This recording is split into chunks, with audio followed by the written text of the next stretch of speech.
banyak membahas kalau hari ini tentang model komunikasi, tapi tentu harus dikaitkan dengan komunikasi kelompok.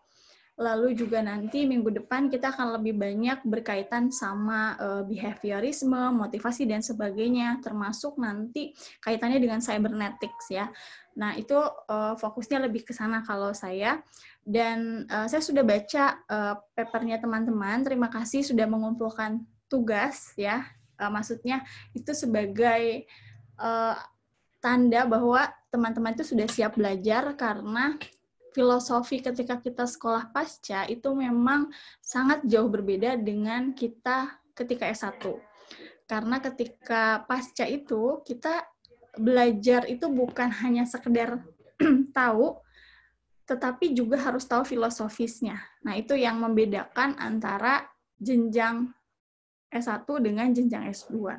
Nah, nanti ada hal juga yang ingin saya sampaikan, tapi sekarang karena ini baru awal perkuliahan, saya ingin langsung saja kita diskusi sebelum nanti saya juga akan memberikan sekilas tentang materi hari ini. Nah, hari ini kita kan bicara soal model ya, model komunikasi, komunikasi itu apa gitu ya. Nah, bisa nggak dijelaskan dulu kepada saya, sebenarnya komunikasi itu apa ya? Ada yang mau mencoba menjawab terlebih dahulu? Apa sih komunikasi itu? Ini pertanyaan gampang sebenarnya ya, tapi kadangkala kita sering ngomong komunikasi, tapi esensi dari key konsep atau keyword-keywordnya tuh kadang-kadang kita sendiri apa ya gitu ya. Jadi ini yang perlu dicek kembali ya. Coba siapa yang mau mencoba menjawab? Komunikasi itu apa? Saya, Bu. Izin, Bu. Oke, silahkan Mas Haikal. Apa komunikasi? Kalau menurut saya, komunikasi itu adalah suatu proses penyampaian pesan dari sumber pesan kepada penerima pesan melalui channel tertentu, dan nantinya diharapkan adanya kesamaan makna antara si pemberi pesan dan juga penerima pesannya, Bu. Oke, jadi tadi menyebutkan intinya ada kesamaan makna, ada penyampaian informasi. Ya. Oke, terima kasih Mas Haikal. Nah, sekarang saya tanya lebih lanjut. Apa pentingnya ya belajar komunikasi untuk pengembangan kelompok dan organisasi? Ayo siapa ya? Selain Mas Haikal, kita coba teman-teman yang lain. Saya, Bu. Oke, silakan Mas Galung. Kenapa penting belajar komunikasi untuk pengembangan kelompok? Ya.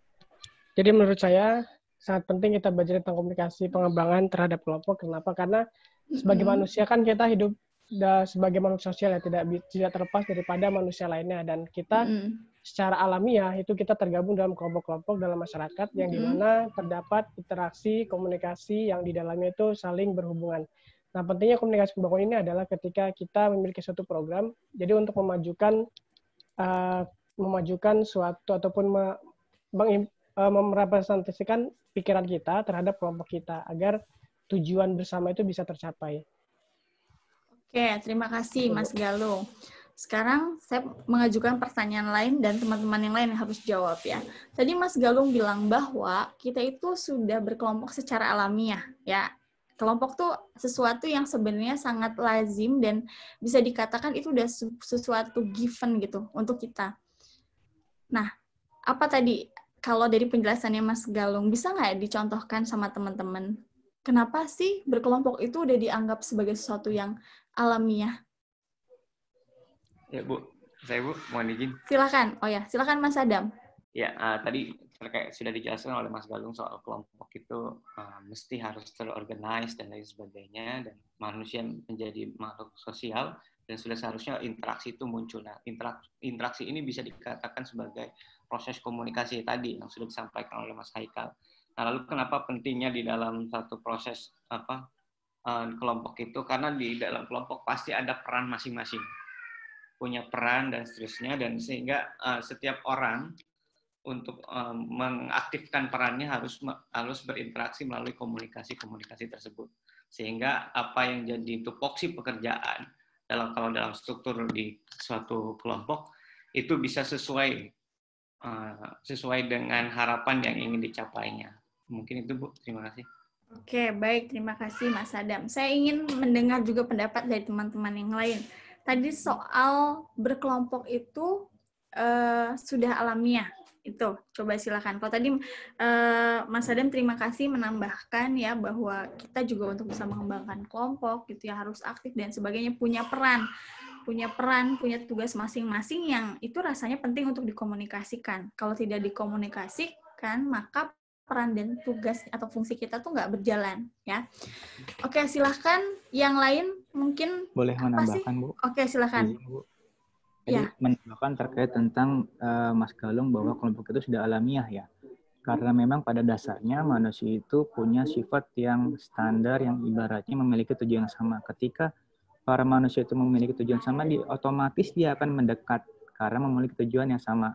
Di samping tadi Mas Adam sudah jelaskan, peran masing-masing sudah ada. Jadi dengan adanya kelompok yang alamiah ini, otomatis tujuannya akan dicapai akan sangat cepat. Terima kasih, Bu. Baik, terima kasih Mas Kurnia. Oke, sekarang saya mau minta pendapat yang lain juga. Pandangan yang lain, silakan. Oke, Mas. Oke, ada Mas Heri, Mas Hanika, nanti kita gantian ya.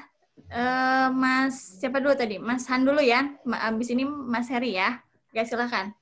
Jadi menambahkan salah satu sifat dari manusia itu adalah bersifat komunal. Jadi mereka membentuk sebuah kelompok karena atas persamaan prinsip atau tujuan. Jadi contohnya dari kelompok terkecil itu adalah keluarga. Mungkin itu. Terima kasih. Oke, baik. Terima kasih Mas Han. Oke, Mas Hari silahkan.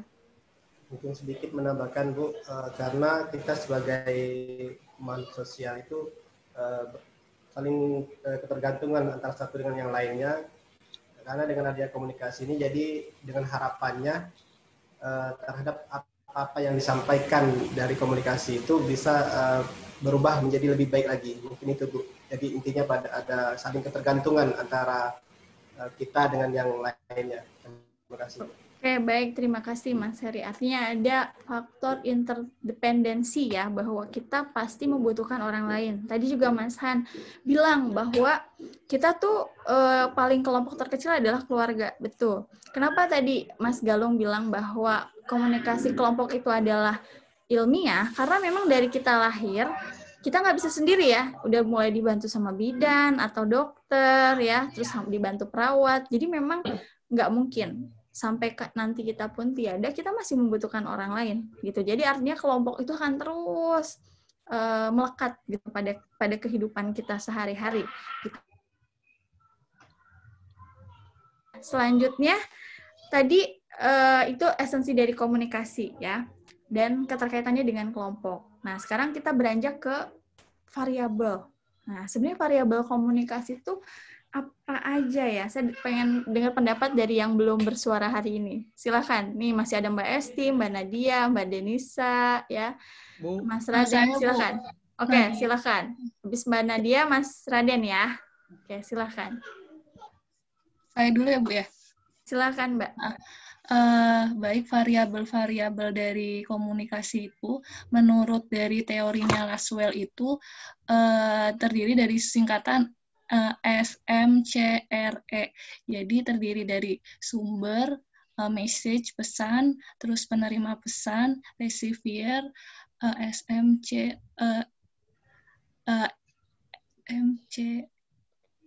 penerima pesan, dan efek. Oke, ada 5 ya berarti ya. Mbak Nadia merujuk Laswell ya. Oke, terima kasih Mbak Nadia. Selanjutnya Mas Raden, silahkan. Ya, terima kasih Bu atas waktunya. Sebelum saya menanggapi soal variabel komunikasi, saya berpendapat, berasumsi bahwa penyampaian teman-teman tadi soal definisi komunikasi, kalau misalkan kita pilih dan kita memilah bahwa ada kelompok yang memang secara alamiah, ada juga tidak, Bu. Saya kasih ilustrasi yang pertama, kalau misalkan di luar dari alamiah, misalkan kelompok yang memiliki dasar hukum, misalkan sebuah organisasi, itu tidak alamiah, Bu. Karena kenapa? Alasan yang pertama bahwa dalam kelompok terkadang itu berbeda pandangan, berbeda pendapat.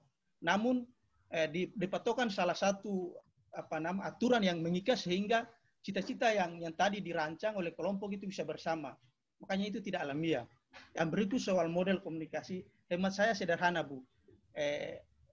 Yang pertama adalah sumber informasinya, yang kedua soal isi informasinya. Mungkin itu demikian. Terima kasih.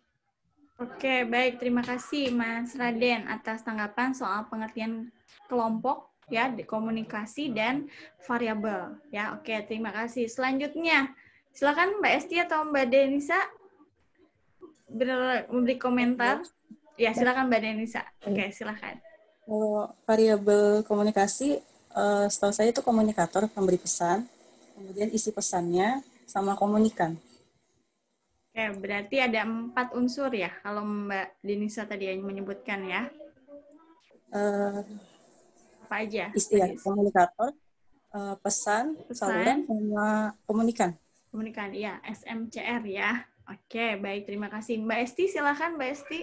Oh ya Bu, kalau berdasarkan tugas yang saya kerjakan, itu ada elemen-elemen komunikasi itu dari komunikator, kemudian ada proses decoding, ada pesan, kemudian ada encoding, dan ada feedback dan respon serta noise. Baik, itu Mbak Esti menurut siapa kalau ada unsur noise itu? Effendi 2011. Oke ya. Oke. Jawaban-jawaban teman-teman itu menarik-menarik ya. Terima kasih sebelumnya. Ada beberapa hal yang ingin saya coba sampaikan dulu ya terkait dengan tugas paper dan tadi jawaban-jawaban dari teman-teman ya. Tentu jawaban-jawabannya nggak ada yang salah ya, jawaban-jawabannya benar. Tetapi ada satu hal yang perlu menjadi catatan penting. Pertama, ketika kita belajar ilmu sosial termasuk ilmu komunikasi, orang akan berasumsi bahwa ilmu komunikasi itu ilmu yang udah umum.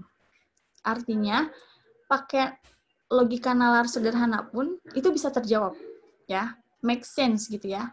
Nah, yang membedakan ketika kita studi adalah kita berpijak dari literatur. Ya, saya coba amati literatur yang digunakan oleh teman-teman semua. Ya, saya lihat dari daftar pustakanya. Pertama, saya bukan alergi dengan literatur Indonesia, tidak, karena kita juga harus tahu konteks Indonesia. Tapi yang saya ingin ajak teman-teman adalah harus tahu akar teorinya. Tadi, kita harus shifting dari pemikiran ketika S1 sama S2. Ketika S2 itu berpikirnya jauh lebih filosofis. Jadi kita harus tahu ini akar teorinya, grand teorinya itu dari siapa. Misalkan, basic tuh kita ada Berlo, ada Laswell, ada sebagainya. Nanti itu terkait sama model-model ya. Artinya, ketika kita belajar, kita harus tahu akar teorinya dari mana, lalu kita juga harus catch up dengan kondisi sekarang. Jadi makanya literaturnya harus lebih mencari literatur yang primer. Nah, ketika baca e-book pun bukan berarti semuanya kita telan semuanya, enggak. Tapi kita harus bisa menajamkan. Gitu, karena sekarang banyak kemudahan ya, kita bisa akses di Genlib, di SC Hub ya, itu banyak banget jurnal-jurnal internasional yang bisa kita akses supaya kita bisa lebih tahu sekarang tuh kondisinya kayak apa. Ya. Jadi kayak SMCRE, itu Laswell. Kenapa ya Laswell ada efek? Karena memang Laswell itu adalah ahli komunikasi politik, ahli politik, dia politician. Nah, sehingga memang dia lebih banyak cerita soal retorika, soal propaganda, dan sebagainya. Tadi ada yang menyebutkan soal Mbak Esti ya, decoding, encoding, noise source, itu adalah, akarnya adalah Shannon Weaver. Shannon Weaver itu dia adalah ahli matematika yang fokusnya di elektromagnetika. Yang diadop pertama adalah menggunakan radar. Gitu. Jadi, kita harus tahu nih roots-nya tuh di mana, gitu. Akarnya tuh di mana, gitu. Sehingga analisis kita akan bisa tahu dulu kayak apa, sekarang kondisinya, pemutakhirannya, perubahannya seperti apa, begitu. Jadi sekarang harus lebih tekun lagi untuk membaca literatur. Terus ada kala, aduh malas literaturnya banyaknya bahasa Inggris misalkan. Sekarang banyak cara. Ada Google Translate, ada Grammarly, ada banyak yang sekarang tuh dengan bantuan artificial intelligence ya, kita bisa jauh lebih tahu, pengetahuan tuh lebih banyak dan lebih baru gitu. Jadi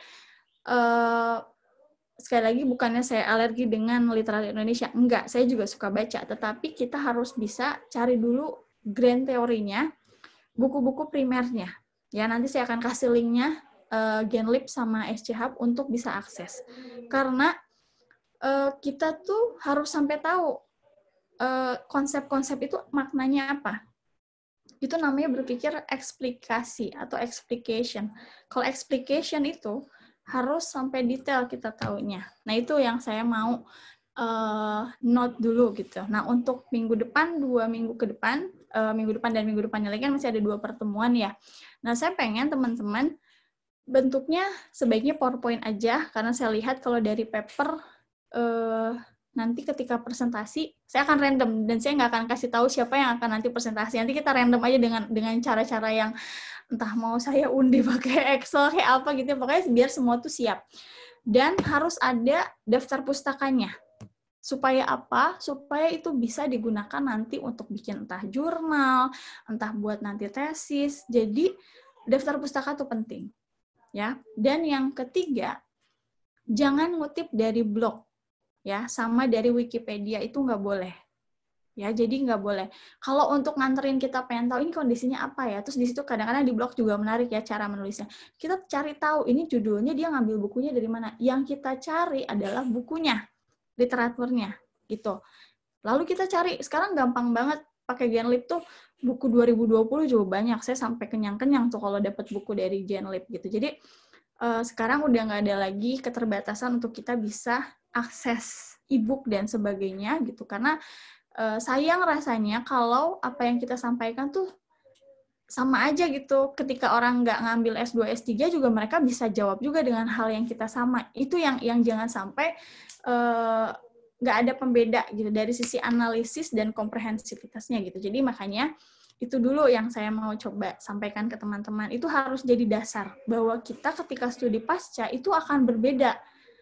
Harus lebih tekun, membacanya juga harus lebih harus mau membaca sih ya gitu. Saya juga bukan tipe orang satu e-book langsung habis, enggak. Bukunya Service aja, Jan Service yang baru 2020 kan keluar tuh.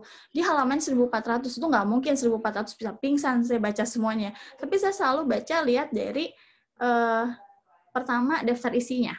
Nah, dari situ saya coba, saya tuh pendalamannya di mana. Nah, itu. Jadi, supaya kita tahu, oh, ketika kita ngomongin komunikasi itu apa ya?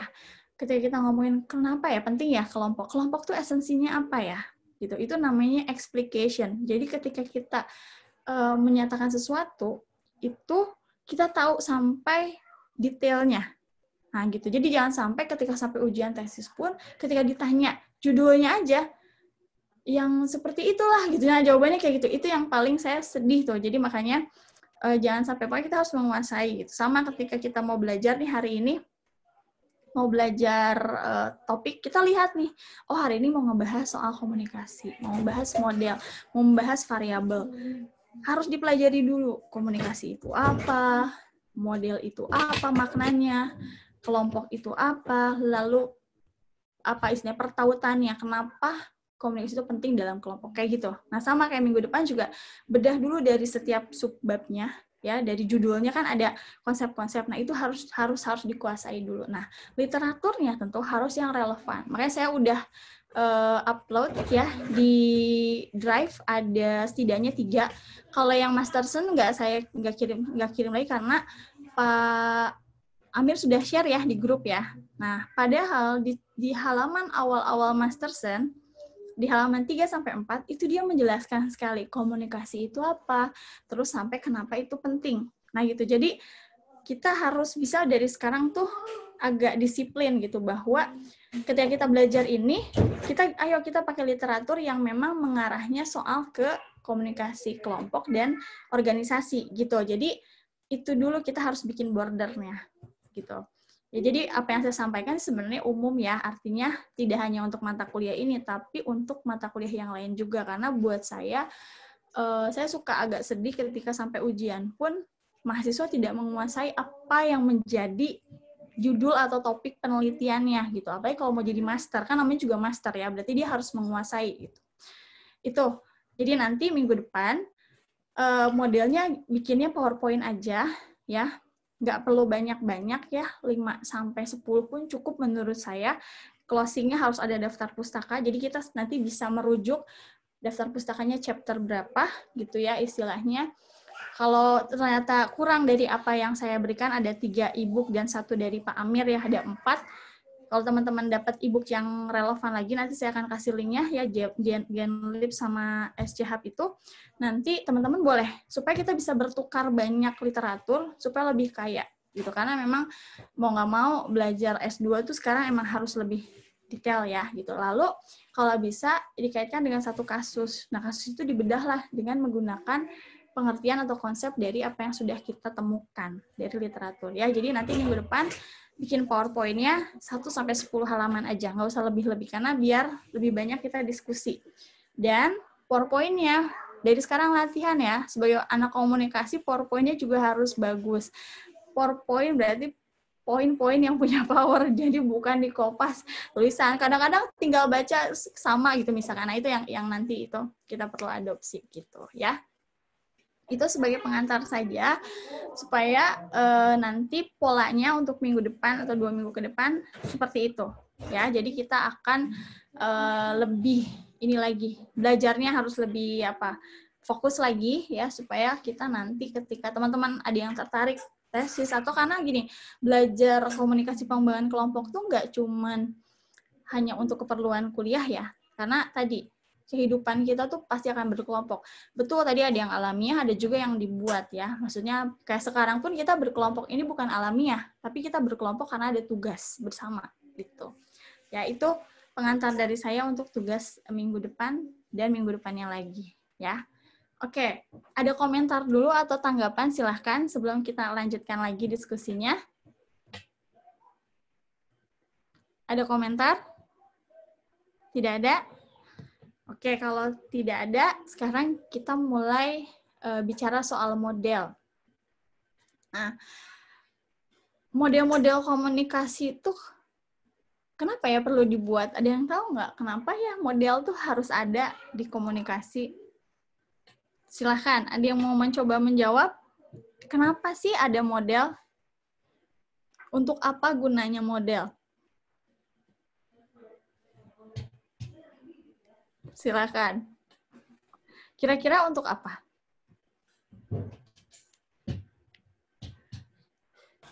Izin, Bu. Oke, silakan, Mas Heri. Mungkin pengetahuan yang saya baca itu mungkin untuk mempresentasikan, Bu, mendeskripsikan apa yang akan nanti kita komunikasikan itu dalam proses komunikasi. Maka perlunya model. Untuk apa? Mendefinisikan. Deskripsikan. Oke. Oke, terima kasih Mas Heri. Silakan teman-teman.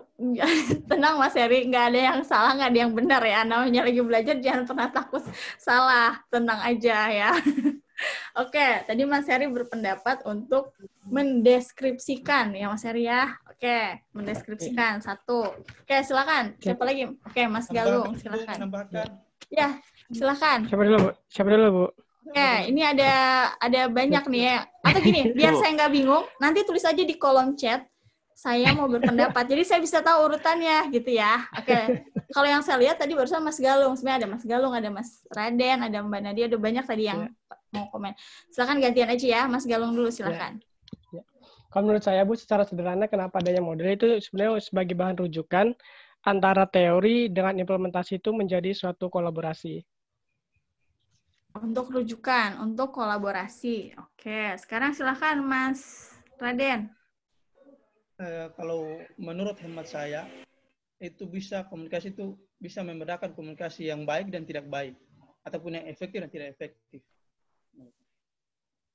Efektif dan tidak efektif. Oke, selanjutnya tadi, saya lihat di kolom chat ya, biar nggak kelewat. Oke, Mas Kurnia. Silakan Mas Kurnia. Iya, izin Bu. Kenapa ada model? Karena untuk melukiskan proses komunikasi, Bu. seperti apa langkah-langkahnya. Terima kasih, Bu. Baik, terima kasih Mas Kurnia. Oke, selanjutnya Mbak Nadia. Silakan Mbak Nadia. Salah satu fungsi dari model komunikasi itu ialah fungsi heuristik, Bu. Jadi heuristik di sini itu bahwa suatu model komunikasi itu dapat membantu mengarahkan penelitian atau research generating tentang proses-proses komunikasi itu sendiri. Kita berkabar lagi ya. Baik. 30. Setelah ini Mas Sadam ya, habis Mas Sadam, Mas Haikal. Oke, silakan. Mas Sadam dulu. Terima kasih, Bu. Model ini digunakan untuk merepresentasikan fenomena atau semacam gaya komunikasi seperti apa yang akan dipakai. Mungkin sebagai kerangka acuan lah, kira-kira begitu, agar mudah dianalisa dan mudah diaplikasikan ke dalam satu program yang nyata. Kira-kira begitu. Terima kasih, Bu. Baik, terima kasih Mas Sadam. Oke, silakan Mas Haikal. Silakan. Ya, mohon izin Bu. Jadi kalau menurut saya adanya model ini adalah sebagai apa ya, salah satu perwujudan kerangka pikir juga pada masanya. Karena memang kalau kita lihat model ini dari masa ke masa kadang-kadang ada perubahan dan terus selalu berkembang dari proses komunikasi itu sendiri. Kalau kita lihat selalu ada perubahan model karena memang dari tujuan dan juga audiensnya itu berubah, Bu. Terima kasih Mas Haikal. Jadi model sendiri dia berubah ya, bertransformasi, menyesuaikan ya. Ya. Oke, baik. Silakan Mas Han, silakan. Ingin menambahkan, menurut pendapat saya model itu digunakan untuk menjalankan sebuah proses komunikasi. Karena menurut buku yang saya baca, untuk model-model komunikasi itu ada secara linear, lurus, dan yang satunya secara memusat atau konvergen. Jadi sebagai proses penyampaian perlu adanya model. Oke, untuk ini ya, cara penyampaiannya. Oke, terima kasih Mas Han. Oke, silakan siapa lagi nih, Mbak Esti sama Mbak Denisa, silakan kalau punya pendapat. Oke, ya silakan.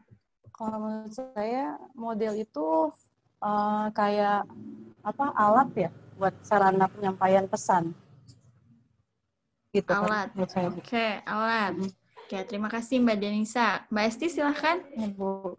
Kalau menurut saya, Bu, model itu cara yang mau dipakai, yang akan dipakai oleh seseorang. Misalnya, kita mau komunikasi dengan cara satu arah atau dua arah, dan sebagainya. Mungkin gitu, Bu. Jadi cara nanti kita mau berkomunikasinya mau pakai model apa, itu ya, Mbak Esti. Oke, baik, terima kasih. Silakan. Ada lagi yang belum berpendapat? Udah semua ya. Nah, kalau tadi bicara gunanya macam-macam ya untuk rangka kerja dan sebagainya. Kalau sekarang model tuh ada berapa ya? Kira-kira. Silakan.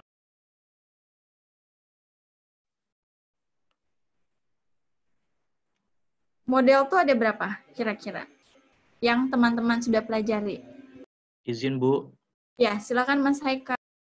Kalau dari paper kemarin yang saya buat, Bu, saya membuat model itu ada 4. Yang pertama itu model linear, kemudian itu linear itu atau model satu arah gitu ya, Bu ya. Kemudian juga ada yang jarum hypodermic, kemudian juga ada model multiple step communication, sama apa ya satu lagi ya? Itu Bu, yang 3 yang ingat Bu. Apa aja tadi coba, hypodermic needle, terus? Ya, 2 step flow, 1 step flow, sama yang multiple step flow. Oke, baik. Terima kasih Mas Haikal. Ada lagi yang lain yang punya pendapat? Ya, Bu. Oke, iya. Silahkan. Mas Heri ya? Ya. Oke, silahkan. Kalau dari literatur yang saya baca itu ada kurang lebih 14, Bu. Banyak, Bu. Ya. Mungkin yang pertama, boleh saya baca, Bu ya? Yang pertama, model stimulus respon, kemudian Aristoteles, kemudian Laswell, Shannon and Weber, kemudian model Scrum, kemudian Newcomb, Wesley and McLean, kemudian model Gepner, Berlo, Defleur. Nah, ditambah lagi yang ke sebelah itu model linear, interaksi, transaksional, dan tambahan lagi itu model yang seperti yang disampaikan oleh Mas Aikal tadi, jarum ekonomi, kemudian 1 tahap, kemudian 2 tahap, dan tahap ganda. Serta kalau di komunikasi intrapribadi itu ada model Berlun. Terima kasih, Bu. Oke, terima kasih Mas Heri. Ada lagi yang punya pendapat lain? Silahkan. Oke, Mas. Oke, ada Mbak Nadia sama Mas Han ya. Silahkan, mau Mbak Nadia dulu apa Mas Han nih? Oke, silahkan Mas Han. Oke, silahkan. Habis ini Mbak Nadia ya. Mungkin dari bukunya Totok Martikanto, salah satu model komunikasi adalah model komunikasi partisipasi. Terima kasih. Oke, terima kasih Mas Han. Silakan Mbak Nadia. Terima kasih Bu atas kesempatannya. Kalau dari saya ini sih Bu, tambahan ini dari buku Daskom. Jadi itu kalau model komunikasi itu sebenarnya menurut tipologi model komunikasi kan terdiri dari 3, linier, interaksional, dan transaksional. Nah, yang model linier itu dibagi lagi, jadi terdiri dari model Aristotle, Laswell, terus model Shannon and Weaver, model Katz and Lazarfeld, terus apa ya, sama model Berlo. Kemudian tipologi yang kedua itu kan model-model komunikasi interaksional itu dibagi menjadi model Scrum, model Wachlawik, Bevin, and Jackson. Terus yang terakhir, tipologi yang ketiga model-model komunikasi transaksional itu yaitu model Scrum. Ya, terima kasih. Oke, baik. Terima kasih Mbak Nadia. Ada lagi yang mau menambahkan? Nah, sekarang saya punya pertanyaan baru. Itu banyak model tadi disebutkan sama teman-teman ya. Sebenarnya apa yang bedain model-model itu? Silakan, siapa yang mau mencoba menjawab? Coba, saya kasih kesempatan sama yang belum berpendapat. Silakan. Tadi kan yang udah nyebutin model-model ya, udah ada nih. Nah, sekarang saya mau tanya nih, apa yang membedakan model-model tersebut?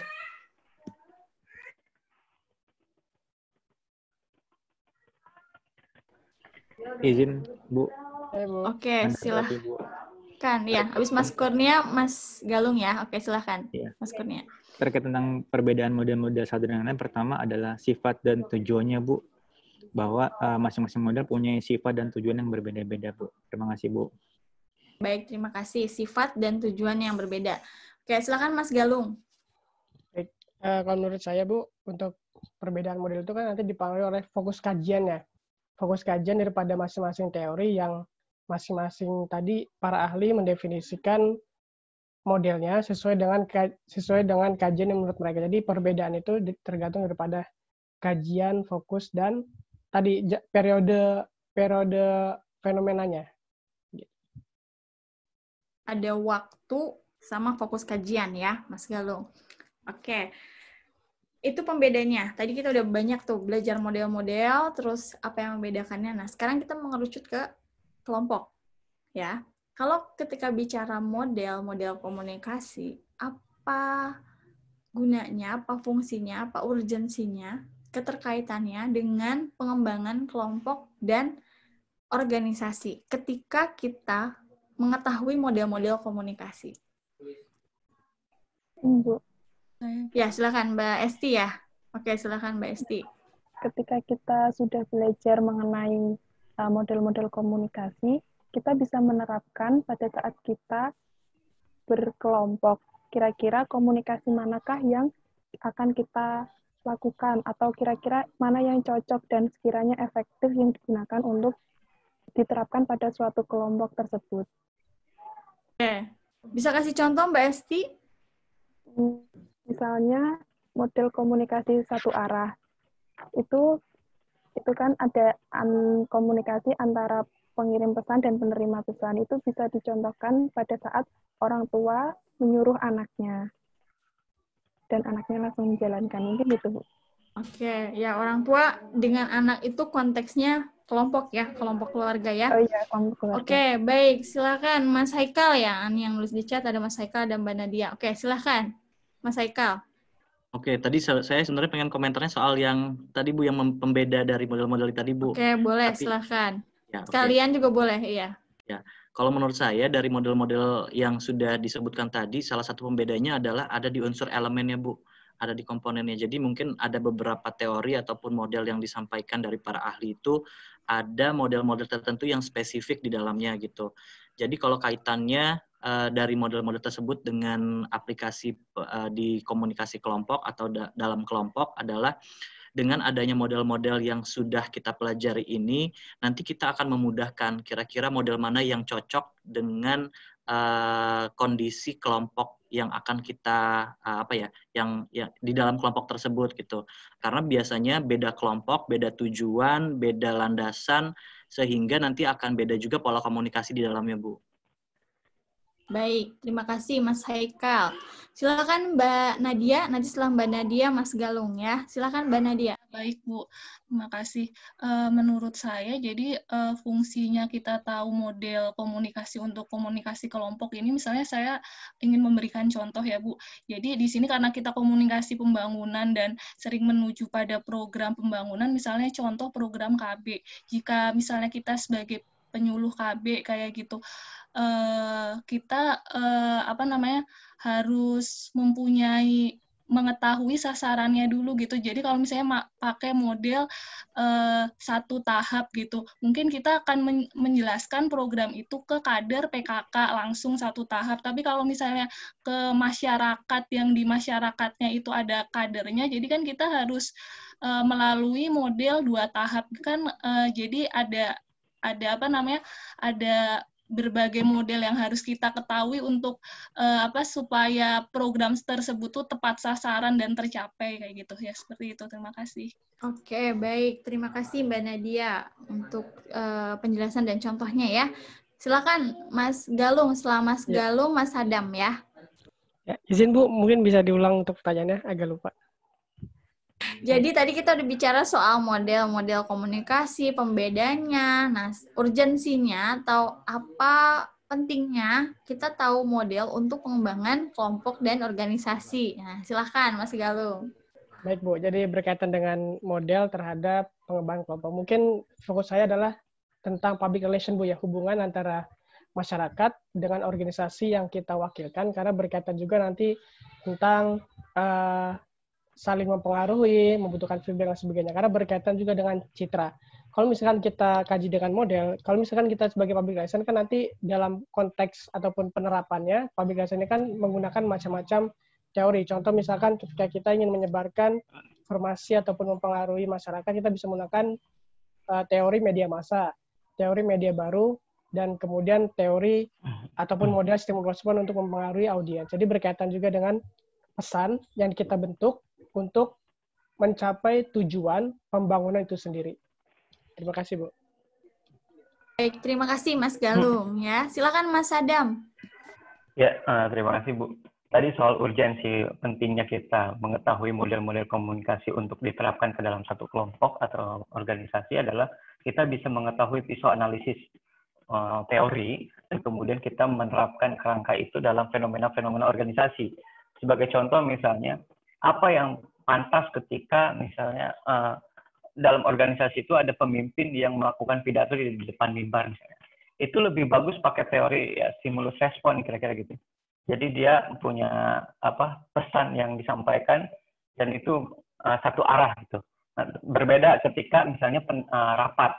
Ketika rapat dia harus membuka interaksi-interaksi. Nah, itulah kita harus menggunakan model interaksi tersebut sebagai pisau analisis kita untuk melakukan kegiatan-kegiatan di satu kelompok atau organisasi. Begitu Bu, terima kasih Bu. Oke, baik. Terima kasih Mas Adam. Oke, ada lagi yang mau berkomentar? Silakan. Boleh Bu? Oke, ya silakan. Mas Kurnia ya? Kurnia, oke, iya Bu. Jadi salah satunya mungkin adalah setelah kita mengetahui model-model komunikasi, kita bisa memperkirakan nih Bu, ketika kita ingin berkomunikasi dengan siapa, tujuannya apa, dengan model ini kita bisa mencapai suatu tujuan dengan efektif, karena memang dengan dasar model komunikasi sudah kita pelajari, kita bisa melihat apakah tujuan atau sasaran yang akan kita capai itu bisa dilakukan dengan model komunikasi sudah kita pelajari, Bu. Terima kasih, Bu. Oke, baik. Terima kasih, Mas Kurnia. Ada lagi yang mau berkomentar? Mbak Denisa, mau menambahkan? Silahkan. Buat ini sih Bu, tujuan kayak buat mengaplikasikannya komunikasi itu pakai model apa gitu biar sesuai sama tujuan komunikasinya gitu. Oke, jadi lagi-lagi soal tujuan, jadi disesuaikan dengan tujuannya ya. Oke, silakan. Ada yang mau menambahkan lagi? Mas Raden mau menambahkan? Silakan. Masih di mute, Mas. Itu, ya. Ada yang mau menambahkan?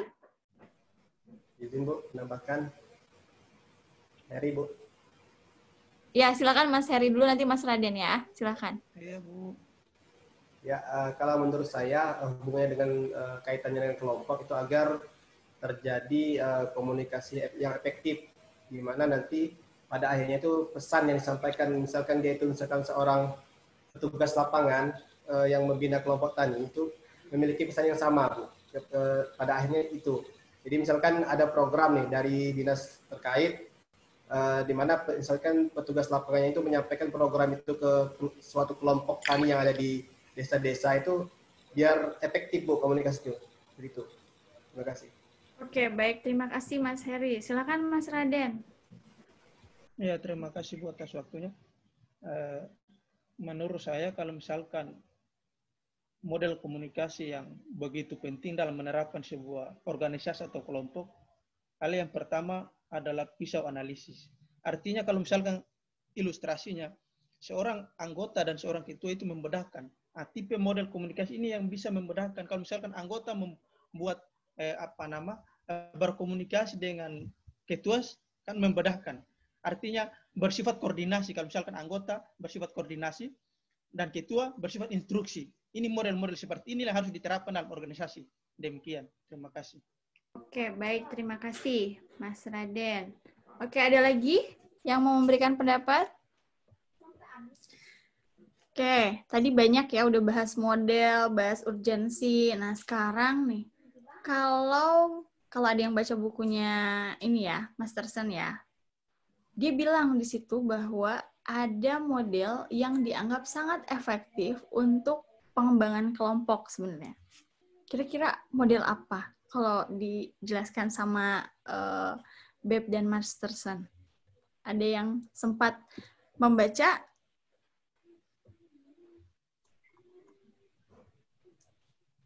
Silahkan. Oke, silahkan. Izin Mbak mencoba menjawab ya. Oke, silahkan Mbak Nadia.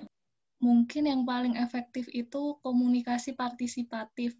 Jadi komunikasi kelompok di sini tuh bagaimana tidak hanya satu arah dari misalnya sebagai penyuluh itu tidak hanya memberikan info satu arah ke misalnya kelompok tani, tapi dalam komunikasi itu juga kita membutuhkan suatu pendapat, terus pendapat dan partisipasi dari kelompok tani itu, supaya komunikasi itu bisa lebih efektif ya. Terima kasih. Oke, baik, terima kasih. Kata Mbak Nadia adalah komunikasi partisipatif. Ada lagi yang lain? Kalau menurut si Beb dan Masterson itu, dia bilang bahwa ada model yang dirasa itu sangat relevan sekali untuk pengembangan kelompok. Silakan. Izin, Bu. Oke, silakan Mas Han. Ya, dari bukunya Masterson dan Gigi, komunikasi yang paling efektif adalah komunikasi tim. Mengapa demikian? Komunikasi apa, Mas? Maaf, Han. Mas Han, kedengeran? Komunikasi tim. Tim, oke. Ya, itu mengapa? Karena di dalam sebuah tim itu merupakan kelompok individu-individu yang sangat terorganisir dalam bekerja. Jadi tim itu merupakan sebuah organisasi, maksudnya di dalam organisasi, tapi dia bekerjanya lebih spesifik dan untuk mencapai tugas tugas-tugas yang sangat penting. Jadi lebih memaksimalkan potensi yang dimiliki oleh setiap anggota yang terbaik. Gitu. Oke, baik. Terima kasih. Silakan ada lagi yang mau mencoba menjawab kira-kira apa model komunikasi yang cocok untuk diadopsi untuk pengembangan kelompok. Tadi udah dijawab komunikasi partisipatif. Tim, ada lagi? Menambahkan, Bu. Ya, silakan Mas Raden. Yang pertama harus interaktif, Bu. Artinya pihak yang satu, misalkan anggota ataupun pemimpin itu interaktif. Kalau misalkan ilustrasi yang lain, misalkan organisasi yang satu, organisasi yang lain interaktif, artinya kerjasama. Demikian. Oke, baik. Terima kasih. Interaktif ya. Ada lagi yang lain? Silakan. Ada lagi yang sempat membaca bukunya Masterson? Kira-kira model apa? Oke, kayaknya belum sempat dibaca ya. Oke, nanti mudah-mudahan teman-teman bisa mulai membaca karena Masterson itu relatif bukunya menurut saya sangat sangat mudah untuk difahami karena kebetulan juga kami berikan di teman-teman S1 ya. Dan dia itu bagusnya itu ada contoh, terus bahkan ada tugas-tugas. Jadi kalau teman-teman yang pengajar apalagi dosen itu sangat aplikatif banget untuk kita pakai, bisa dipakai juga gitu ya. Nah, tadi ada istilahnya partisipatif, tim, interaktif. Nah, sebenarnya di bukunya si Masterson, dia menyebut salah satu model itu. Nanti saya akan coba jelaskan, ya. Oke, kita udah mencoba untuk nge-brief ya, tadi dari mulai apa komunikasi, urgensi, keterkaitan. Nah, saya akan coba menyampaikan materi ya. Nanti kalau ada pertanyaan silahkan ya. Jadi ini saya coba untuk memberikan gambaran dan ini sebagai trigger ya buat nanti kita bisa diskusi. Sudah nampak PowerPoint-nya? Sudah, Bu. Sudah terlihat? Sudah ya? Sudah. Oke. Oke, ini hari ini kita akan bicara soal komunikasi sebagai proses analisis elemen dan modelnya ya. Nah, ini sebentar. Nah, ini intinya nanti harus sampai paham ya komunikasi apa sebagai proses, unsur-unsur dan sebagainya. Nah, sebenarnya kalau teman-teman nanti sambil buka juga boleh. Ketika bicara soal komunikasi kelompok, di buku Masterson tuh di awal dijelaskan dulu apa itu komunikasi, apa itu small group komunikasi ya. Nah, kalau dilihat di sini bahwa komunikasi kelompok yang dipelajari di buku Masterson adalah kelompok kecil. Jadi memang dibatasi ya jumlahnya karena sebenarnya kelompok itu semakin banyak itu akan semakin sulit untuk berkoordinasi. Nah, kayak sekarang nih kita hanya 10 orang ya berkelompoknya ya. Itu lebih memudahkan. Buktinya apa? Tadi setiap orang bisa punya kesempatan untuk berbicara, menyampaikan pandangan. Nah, itu penting sekali dalam pengembangan kelompok. Karena kalau di kelompok, kalau ada yang terlalu mendominasi pun itu tidak baik gitu ya. Nah, di sini pengertiannya menurut Masterson yang namanya komunikasi kelompok kecil itu komunikasi ya, di mana kita berbagi tujuan bersama, common purpose. Ya, jadi itu ada tujuan bersama dan yang paling penting dalam komunikasi kelompok adalah kita itu punya perasaan sense of belonging. Jadi satu sama lain tuh menganggap kehadirannya. Nah, kadang-kadang kan ada orang yang merasa ada di kelompok itu, tapi dia nggak dianggap ya. Jadi dianggapnya out group. Jadi ada istilah out group sama in group. Karena sense of belonging itu penting dalam kelompok, karena ketika orang nggak punya sense of belonging kelompok, maka dia tidak bisa menjaga tujuan kelompok dan akan rentan pecah kelompoknya. Dan di dalam komunikasi kelompok, yang paling penting itu adalah ada saling mempengaruhi. Tadi ya, soal interdependensi, bahwa satu sama lain itu berpengaruh. Makanya, kalau kita berkelompok, itu setiap orang tuh harus punya perannya masing-masing. Ya, karena kalau ada yang nggak punya peran, nah yang ada nanti dia merasa bukan kelompok gitu ya. Jadi itu yang paling penting. Ada common purpose, ada sense of belonging, dan ada influence. Jadi satu sama lain itu sangat tergantung gitu. Nah, hal yang menarik juga yang disebutkan Masterson adalah soal pengertian komunikasi. Jadi communication is the process of acting on information. Jadi proses komunikasi itu adalah proses bagaimana kita call to action. Jadi ada aksi dari informasi yang kita peroleh.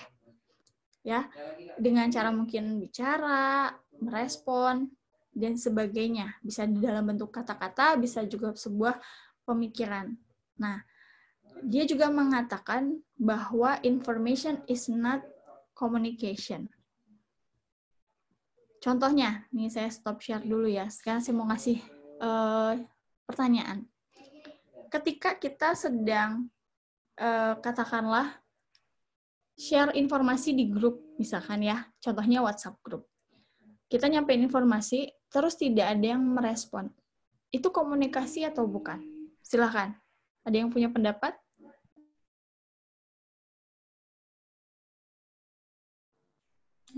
Saya, Bu. Oke, silakan. Ada Mbak Esti sama Mbak Nadia ya. Oke, silakan Mbak Nadia dulu, baru Mbak Esti ya. Oke, silakan. Kalau menurut saya, itu tetap terjadi komunikasi. Jadi, peserta partisipan grupnya yang nggak jawab itu, dengan diam itu adalah hasil dari efek responnya. Gitu.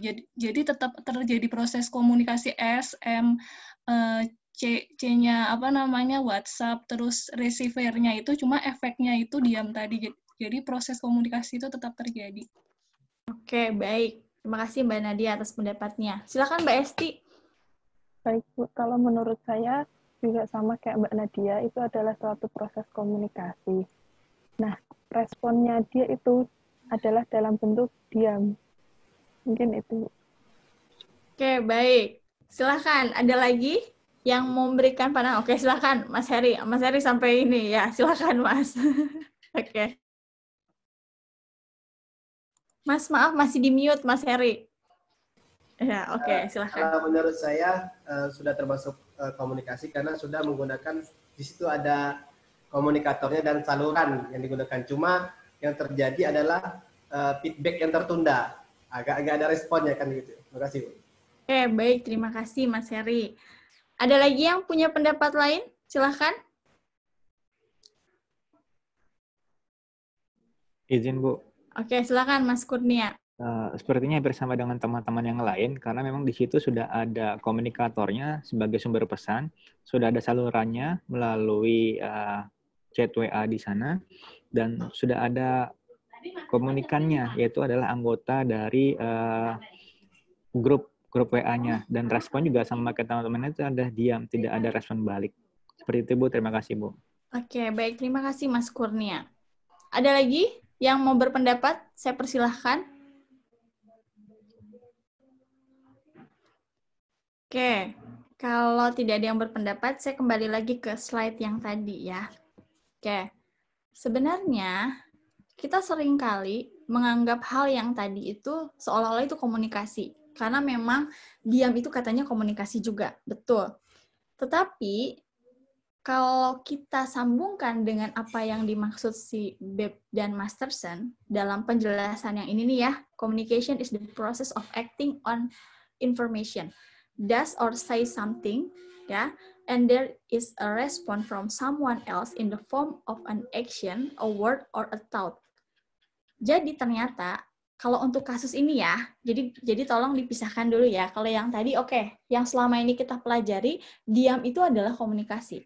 Ternyata kalau kata Masterson, kalau untuk konteks kelompok, ini belum masuk ke komunikasi. It just to inform, itu baru informasi. Nah, di contohnya Masterson bahkan terjadi ada sebuah miskomunikasi. Dia bilang ke temennya, rasanya saya udah ngasih loh notulensi ke kamu gitu. Terus temennya bilang, saya kan nggak pernah jawab iya atau tidak. kata dia gitu. Karena ternyata temannya itu nggak ngedengerin. Nah, itulah kenapa Mas Tersen bilang ketika kita menginformasikan sesuatu, tapi orang tidak merespon kita, sebenarnya itu belum terjadi komunikasi. Itu asumsi yang keliru yang selama ini kita selalu bilang bahwa diam adalah sebuah respon. Kalau kita tatap muka, itu memang kita bisa lihat dari gerak-geriknya. Tapi kalau kita sekarang menggunakan media, ya terutama media komunikasi, media sosial, apalagi kalau ada kata-kata mohon konfirmasi dan sebagainya, ternyata diam itu menunjukkan bahwa tidak terjadi komunikasi. Nah, itulah yang sering kita tuh pembiaran-pembiaran yang terjadi, makanya seringkali terjadi konflik di dalam kelompok atau organisasi karena memang kita itu belum melakukan komunikasi yang ideal di dalam kelompok. Jadi, idealnya yang namanya komunikasi itu kita bisa dalam bentuk action tuh walaupun nggak kata, misalkan ngangguk, atau kita ngasih respon jempol, misalkan ya, atau kita menyatakan sesuatu. Nah, kalau sekarang pakai media, itu emang agak susah gitu. Artinya apa? Bahwa sekarang kita harus mulai mendudukan, terutama ketika kita bicara untuk kepentingan kelompok ya dan organisasi, bahwa komunikasi itu adalah ketika ada respon. Itu harus di-note nih dari sekarang.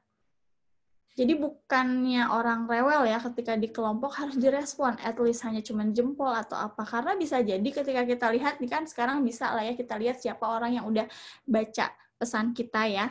Kayak email lah, orang ngirim email nggak ada respon misalkan. Nah itu juga sebenarnya belum terjadi komunikasi. Itu masih hanya sekedar informasi gitu.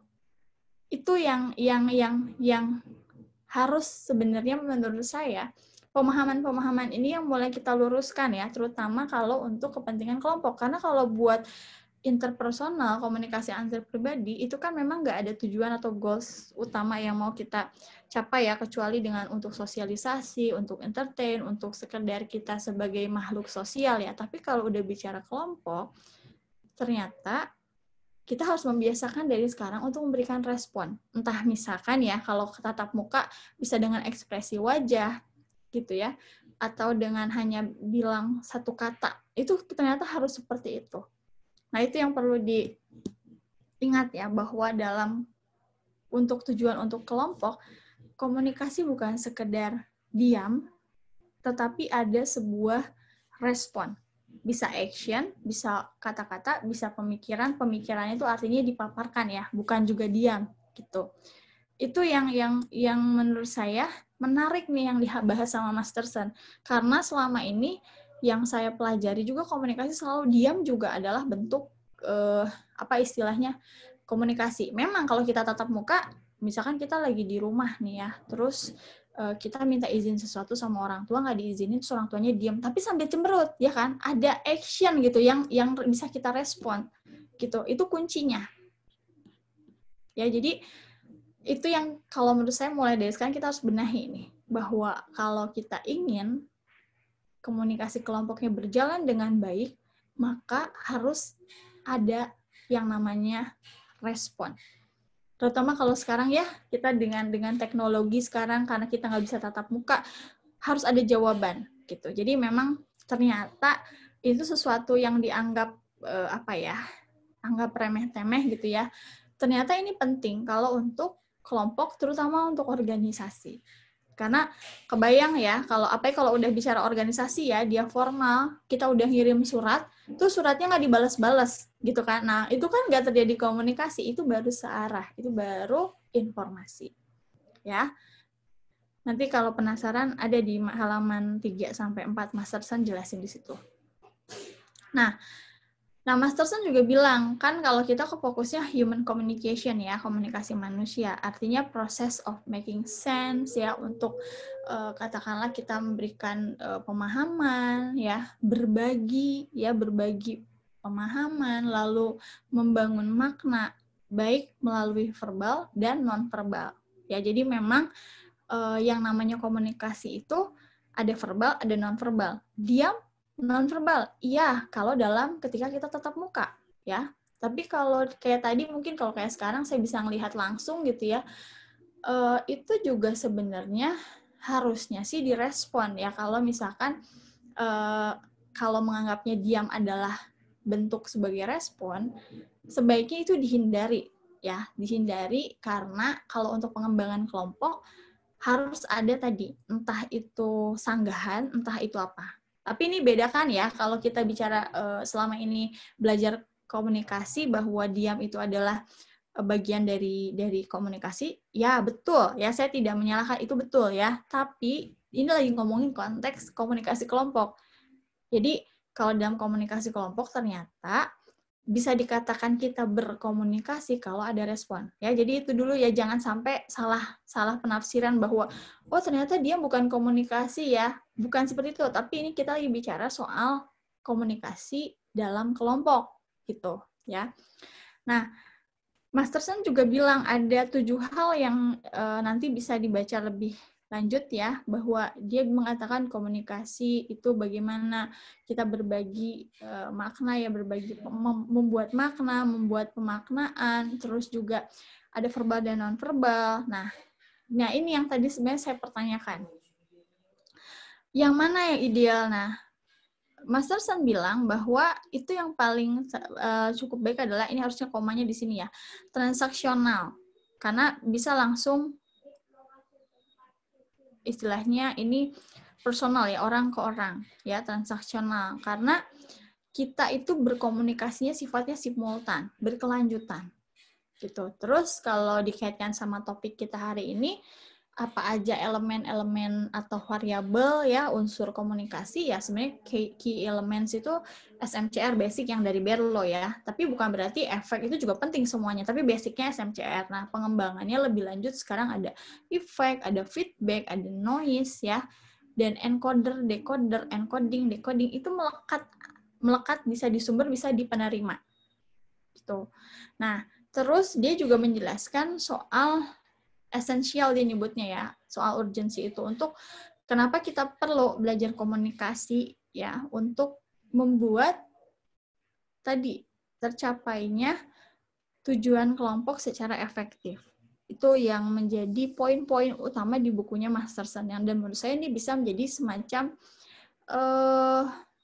pintu masuk teman-teman untuk memahami, oh kayak gini ya, kenapa sih komunikasi penting, bahwa esensi berkomunikasi itu, oh ternyata bukan cuma sekedar transfer informasi, gitu. Kita perlu lebih jauh ketika berkomunikasi di kelompok itu ya harus dituntut ada respon, gitu. Karena kita tidak bisa membiarkan diam itu, gitu. Nah itu yang perlu nanti menjadi kedepannya perbaikan untuk kita, ya, bahwa ketika nanti kita berkelompok dimanapun, ya termasuk di keluarga. Contohnya lah, ternyata kalau diam terus juga tidak akan menjadi sebuah solusi.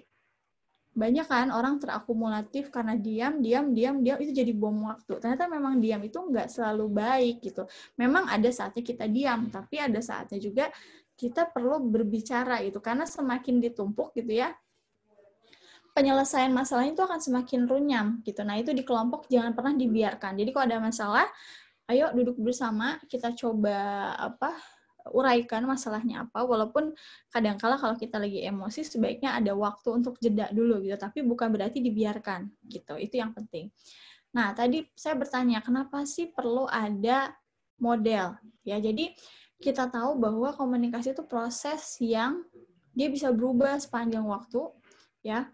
Dan kita juga bisa lihat bahwa karena dia adalah sesuatu yang kompleks, ya, fenomena yang kompleks, maka kita butuh sesuatu yang bisa menyederhanakan. Maka lahirlah model, ya. Model itu untuk menunjukkan apa? Hubungan antar elemen komunikasi. Jadi supaya lebih mudah gitu untuk bisa kita identifikasi. Tadi betul jawaban teman-teman ya. Nah ini tadi sebenarnya udah mulai ada yang menyinggung tadi Mbak Nadia ya. Fungsinya untuk heuristik, bisa tadi untuk kerangka kerja ya, atau mengorganisasi. Ada juga untuk memprediksi. Ya, karena dengan kita tahu model, kira-kira nih kalau kita ngadepin kondisi kayak gini, kita harus berperilaku seperti apa ya, menggunakan model apa ya. Itu kan kita sambil menakar-nakar ya, prediktif. Terus bisa mengukur tadi ujungnya adalah komunikasi efektif atau tujuan dari kelompok itu bisa tercapai. Itu bisa dikatakan efektif. Ya, ini memberikan peluang prediksi derajat presisi yang akurat. Karena gini, jangan salah, komunikasi itu walaupun ilmu sosial, dia adalah ilmu yang relatif muda lahirnya, karena dia tuh berhubungan sama ilmu lain. Tadi Shannon ahli matematika, fisika gitu ya. Terus juga Norbert Wiener juga dia ada dia fisika juga, belajar psikologi dan macam-macam gitu ya. Karena komunikasi itu dipengaruhi banyak ilmu. Bahkan di bukunya Shannon Weaver ada yang namanya The Mathematical Model. Jadi ternyata komunikasi itu bisa dihitung gitu. Karena dia itu lahirnya dulu diadopsi dari penggunaan roket ketika Perang Dunia I dan Perang Dunia II. Jadi sederhananya lah, dari kecil kita misalkan, ya ini contoh yang paling gampang. Ketika kita mau sesuatu gitu ya, misalkan minta sesuatu ke orang tua, itu kan kita juga ngomongnya dipikirin dulu ya, supaya ketika kita ngomong itu dikabulkan. Ya, bahkan kalau nggak dikabulkan, kita buat strategi macam-macam. Ada yang sampai tantrum lah, guling-guling gitu. Itu kan sebagai cara gimana caranya apa yang kita inginkan tuh tercapai gitu. Sambil diukur gitu. Oh ternyata nggak mempan nih kalau cuma nangis doang gitu kan ya. Tapi ketika udah guling-guling, orang tua juga malu ngeliat kita di jalan guling-guling misalkan. Akhirnya di-approve lah apa yang kita mau kan gitu. Akhirnya jadinya presisi kan. Nah, kita sering sebenarnya melakukan ini kan. Bagaimana ketika kita mau apply pekerjaan, kita membuat CV yang bagus, ketika wawancara kita mencoba menjawab banyak hal, kita sampai belajar dulu, mencari tahu. Nah, itu kan sebenarnya juga bagian bagaimana kita bisa mengukur dan kita bisa memprediksi. Nah, seperti itu. Nah, lebih lanjut, nah ini tipologi model. Sebenarnya teman-teman tadi yang disebutkan adalah banyak sekali ya model-modelnya, tapi yang ingin coba saya jelaskan di sini bahwa model-model itu masuk dalam tiga tipologi. Yang pertama adalah model linear. Ya, cirinya adalah dia searah ya, dan penerima di sini sangat dipengaruhi sumber. Artinya sumber itu pembicara atau komunikator, dia punya pengaruh yang besar. Tadi teman-teman juga udah memberikan contoh, instruksi, perintah, ya, itu lebih banyak linear, ya. Terus yang kedua adalah interaksional. Nah, kalau interaksional cirinya adalah dia berlangsungnya dua arah dan selalu ada umpan balik, dan baik komunikator dan komunikan itu bergantian. Ada saatnya berbicara, ada saatnya mendengar. Nah, contohnya kayak sekarang lah, ketika kita berkuliah nih, sekarang saya lagi ngomong, teman-teman lagi mendengar. Nanti akan saya break, saya tanya lagi, teman-teman yang giliran yang ngomong, saya yang mendengar. Nah, itu namanya interaksional. Cirinya dia berlangsung dua arah. Nah, kalau model transaksional, nah ini dia. Transaksional itu sudah sangat bias ya, siapa pembicara, siapa pendengar, siapa yang jadi sumber, siapa yang jadi penerima. Bahkan transaksional tuh udah menyebutnya partisipan. Contohnya kan kalau transaksional itu komunikasi konvergensinya Kincaid ya, terus Scrum sama Kincaid. Dan ini terjadinya simultan. Simultan tuh berarti terus menerus. Jadi kalau dibayangin tuh kayak bola salju gitu ya, semakin besar, berarti isinya juga semakin banyak. Dan interdependensinya tuh luar biasa, sangat tinggi ya satu sama lain. Bahkan isi dari konten atau pesannya pun sangat beragam. Biasanya kalau transaksional ya. Kalau tadi linear ya contohnya tuh kayak Berlo, Rogers, Laswell, Shannon Weaver, itu masih linear. Ya, Aristoteles ya. Kalau yang tadi model interaksional tuh Waslik Bevin, ya Waslik Bevin Jackson, Scrum juga masih masuk di interaksional. Tapi Scrum itu tokoh yang menarik ya, dia kan bapak komunikasi massa ya. Dia tuh bertransformasi juga dari interaksional ke transaksional ya, dia masuk juga transaksional. Nah ini ya, jadi ada irisan, ada pengertian ini yang namanya mutual understanding, itu pengertian timbal balik. Nah, lebih lanjut seperti ini, model konvergensi itu bahwa partisipan ini A dan B. Bisa jadi kita punya interpretasi yang berbeda, punya persepsi yang berbeda. Nah, tapi manakala kita punya interpretasi dan persepsi yang sama atas suatu informasi, maka akan membentuk sebuah aksi kolektif. Ya. Lalu ada kesepakatan timbal balik dan ada pemahaman timbal balik. Nah, contohnya Kayak misalkan suatu kelompok melakukan demonstrasi, itu kan berangkat dari orang-orang yang punya interpretasi dan persepsi yang sama atas suatu informasi. Misalkan lah, ketika demo UKT dan sebagainya, itu kan sekelompok orang yang punya interpretasi dan persepsi yang sama, bahwa UKT ini membebankan mahasiswa, misalnya terlalu berat. Ayo kita buat aksi yuk. Nah, itu kan adalah contoh komunikasi konvergensi. Dan orang demo kan nggak tiba-tiba demo, ada proses konsolidasi, ada proses mereka, bagaimana mereka satu sama lain menyamakan persepsi, mau gimana nih nanti format demonya dan sebagainya. Itu contohnya. Atau yang paling sederhana lagi, kalau teman-teman suka main Facebook gitu ya, itu kalau lihat di home, kalau kita mau masuk ya login, di depan tuh suka ada gambar kan, ada gambar orang, titik-titik, itu namanya bentuk komunikasi sudah transaksional atau konvergensi. Dan turunannya sekarang transformasinya, contoh-contohnya adalah kayak komunikasi partisipatif gitu ya, itu adalah representasi dari model transaksional gitu. Oke, itu dulu. Silakan kalau ada yang mau memberikan tanggapan ataupun pertanyaan, saya persilahkan. Silakan.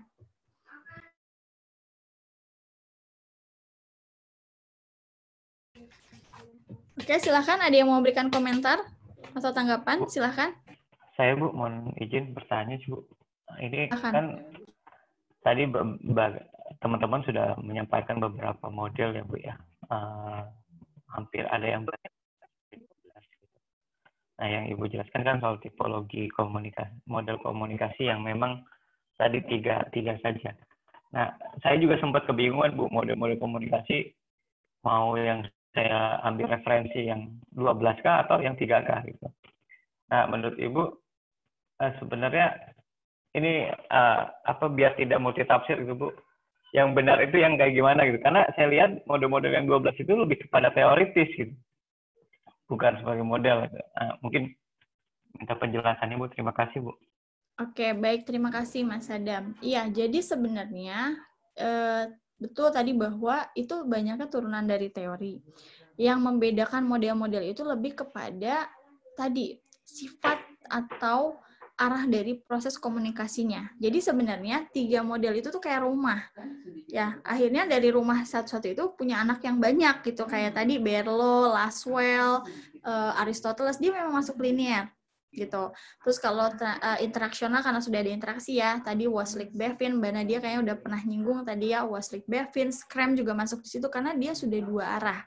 Nah, terakhir transaksional. Jadi sebenarnya kalau yang saya coba sampaikan di perkuliahan ini memang kita melihatnya adalah model berdasarkan tipologi model. Nah, tapi kalau kayak stimulus respon, needle model, dan macam-macam itu memang adalah teori-teori. Bahkan kalau kayak two-step flow, terus hypodermic needle, itu adopsi dari komunikasi massa. Dari media massa, karena kan sejarahnya memang dari situ ya. Kayak contohnya nih, salah satu contohnya tadi berkali-kali disebutkan soal hypodermic needle. Itu sejarahnya dulu itu kenapa disebut hypodermic needle, dia sama kayak bullet teori ya, teori peluru, karena zaman dulu ketika baru hanya ada media massanya radio, itu terjadi ketika ada cerita soal invasi Mars, sandiwara radio. Orang panik kan ya, panik dikira itu adalah beneran gitu kan. Sampai dulu presidennya masih John F. Kennedy, dia bikin rilis bahwa ini hanya sandiwara radio untuk menenangkan kepanikannya warga saat itu. Nah, akhirnya baru dijelaskan karena kenapa bisa sampai ada miskomunikasi, karena ada orang yang sepotong nontonnya gitu ya, dikira beneran, jadi dia nontonnya nonton lagi, dengerinnya nggak dari awal. Nah, itu kenapa disebutnya hypodermic model atau needle atau bullet teori, karena dia efeknya istilahnya langsung, kayak orang ditembak kan langsung ya, disuntik juga kan langsung ya reaksinya kayak gitu.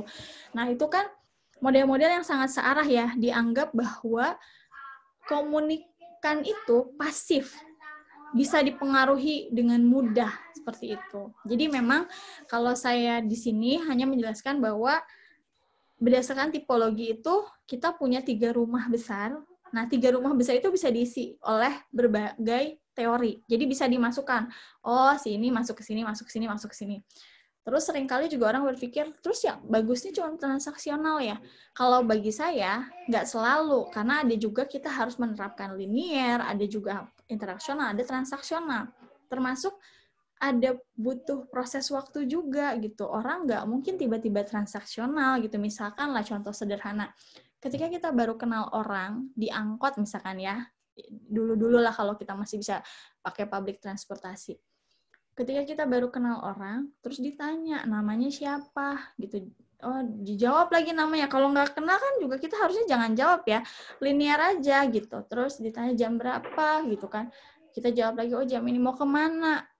Ada istilahnya ada pilihan buat kita untuk jawab atau enggak.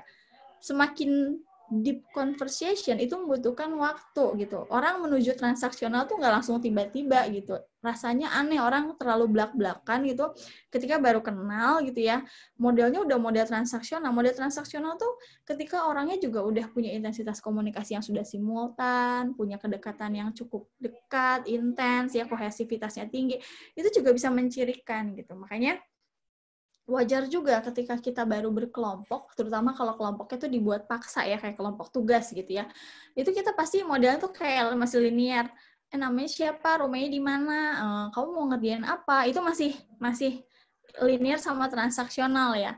Nah, apalagi kalau benar-benar baru dikejar deadline, terus instruksi, tadi juga ada yang ngebahas ya, kalau pimpinan katakanlah ke staff itu dia lebih instruksi. Iya, memang harus menerapkan seperti itu, apalagi kalau di organisasi. Nggak bisa dong kita ketika ditugasin sama pimpinan, kenapa tugasnya kayak gitu? Ya udah selesai lah ya gitu. Jadi kita juga harus tahu menempatkan kita tuh posisinya di mana gitu. Jadi artinya linear, interaksional, transaksional ya, itu tadi dia adalah tipologi. Nah, ketika tadi yang disebutkan begitu banyak, teman-teman ada 14, ada sekian belas, itu sebenarnya bisa kita masukkan. Ini masuknya ke linear apa masuknya kemana? Itu yang tadi saya maksud.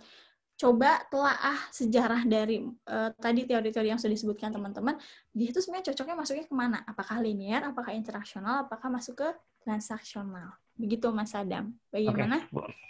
Baik, berarti yang 12 tadi itu adalah teori-teori ya Bu ya, untuk mengkategorikan ke model.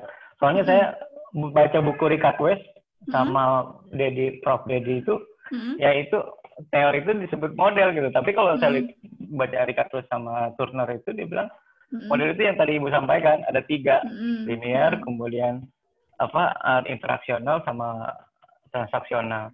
Nah kemudian Bu, ini boleh nggak Bu di luar daripada konteks ini Bu? Silahkan. Ada juga bias tangkapan saya soal paradigma komunikasi.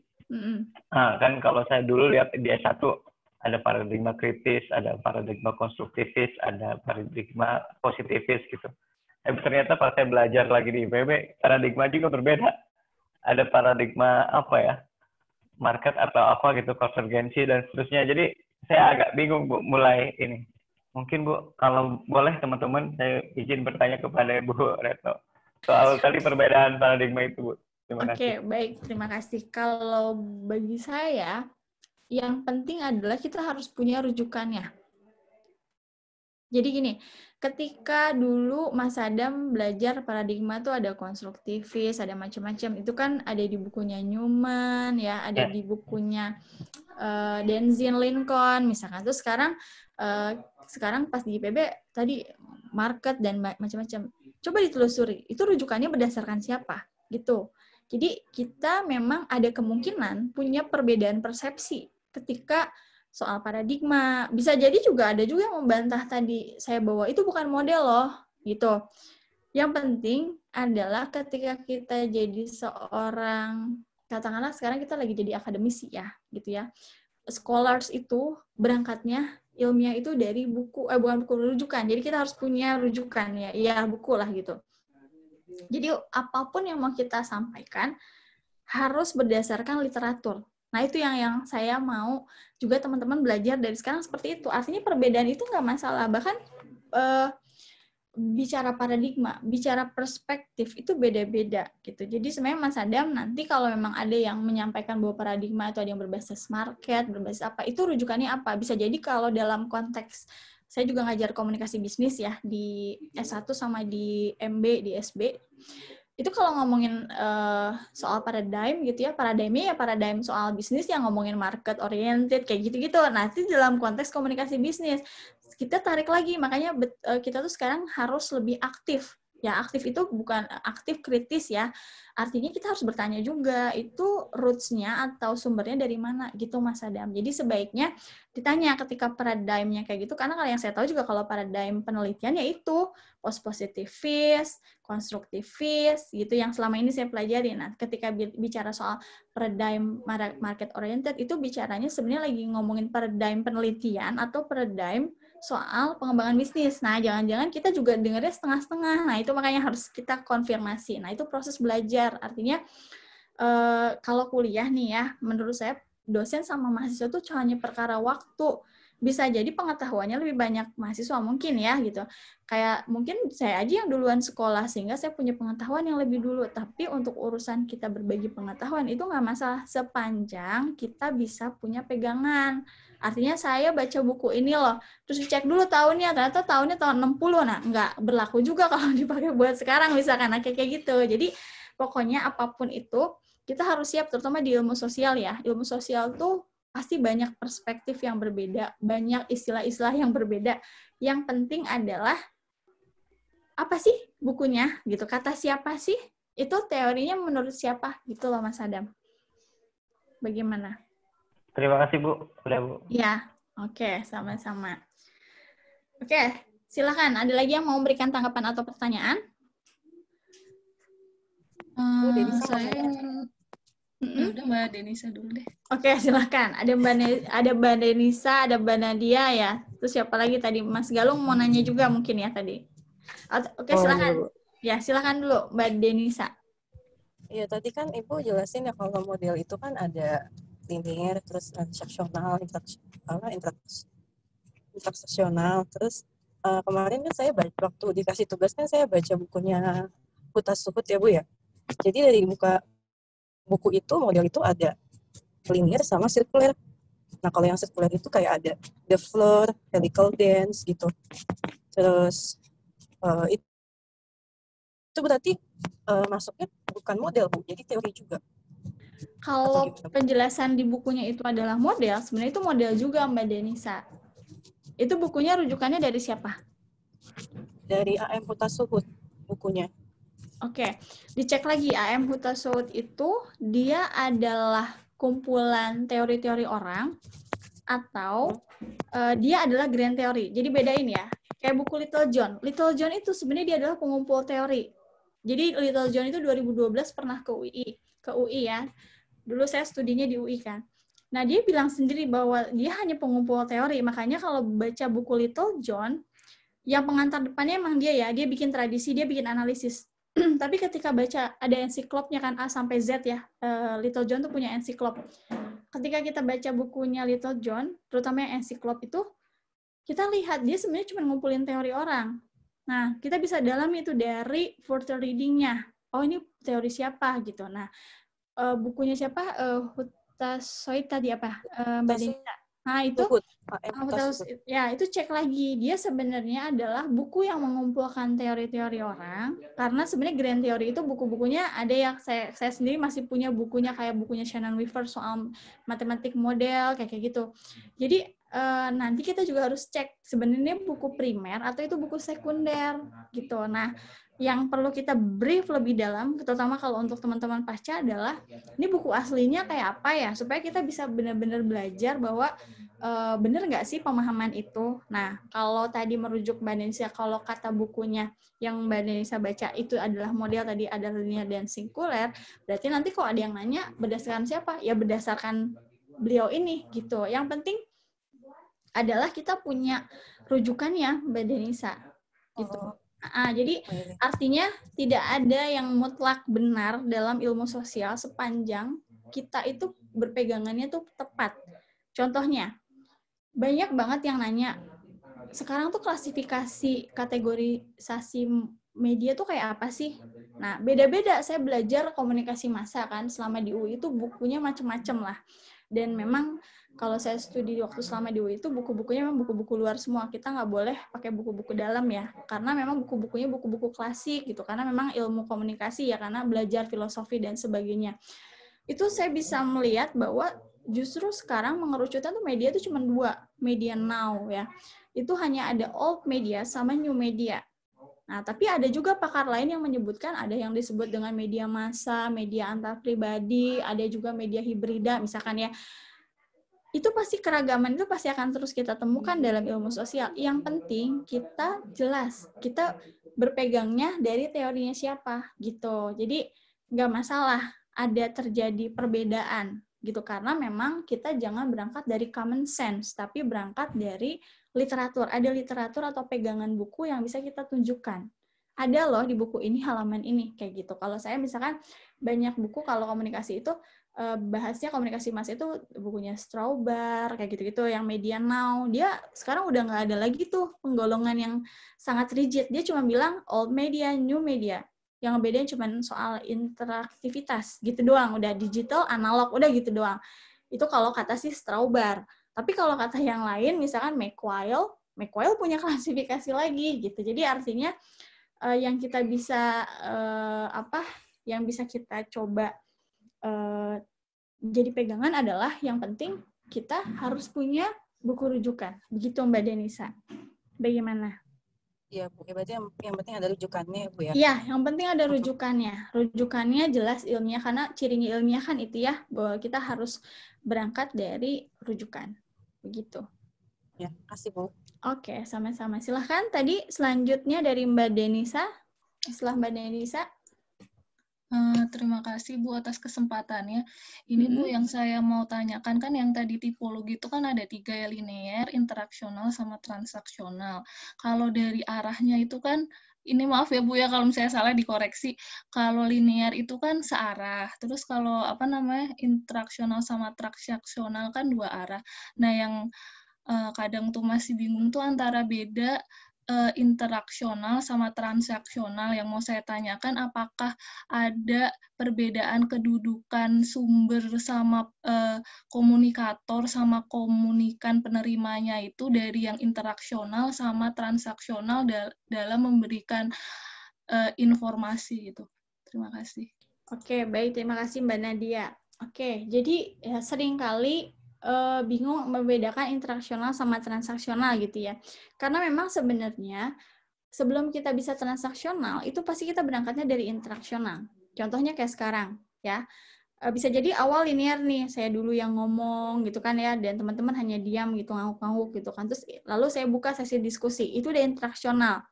Nah, lalu ketika ada diskusi, kayak tadi Mas Adam, dari yang bertanya soal topik kita sampai ke yang bukan topik kita, itu udah interaksional. Kenapa?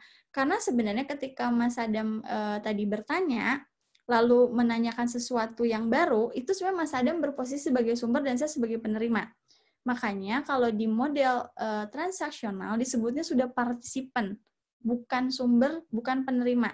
Karena sudah bias, sudah nggak jelas siapa lagi sumber, siapa lagi penerima gitu. Karena saya selalu ngambil contoh transaksional tuh kalau orang lagi negosiasi jualan, orang lagi ngegosip, itu kan transaksional banget ya gitu, karena bisa jadi akumulatif tuh si pesannya, dan namanya simultan. Jadi pembedanya Mbak Nadia bukan soal 2 arah ya, kalau 2 arah tuh baru interaksional, tapi kalau transaksional sudah simultan. Simultan tuh kan beda sama 2 arah. Kalau 2 arah tuh bayanginnya kalau interaksional tuh kayak orang lagi main tenis meja.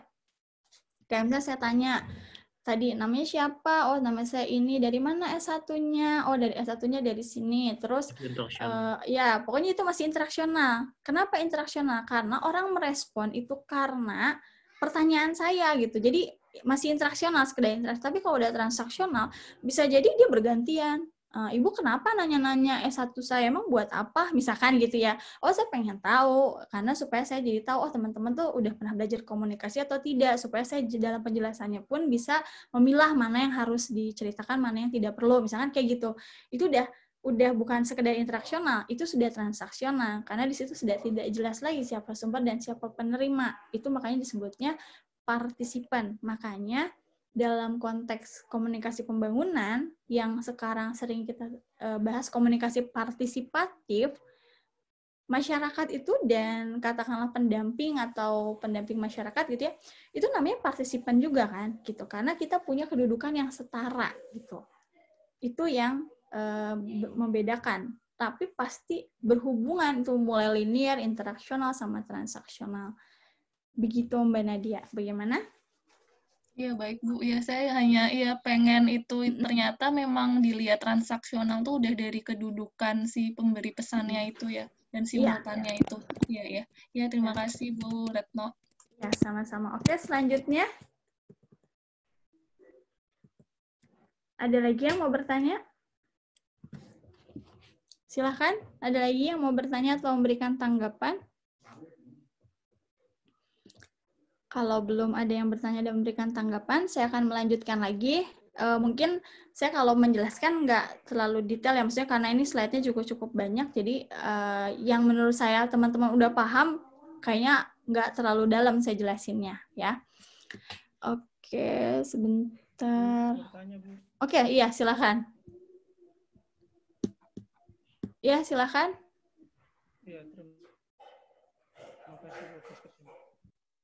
Terima kasih atas kesempatan yang berulang kali. Menarik yang disampaikan Ibu. Saya menanggapi soal tipikal ataupun model komunikasi yang efektif dalam penerapan pengembangan kelompok atau organisasi.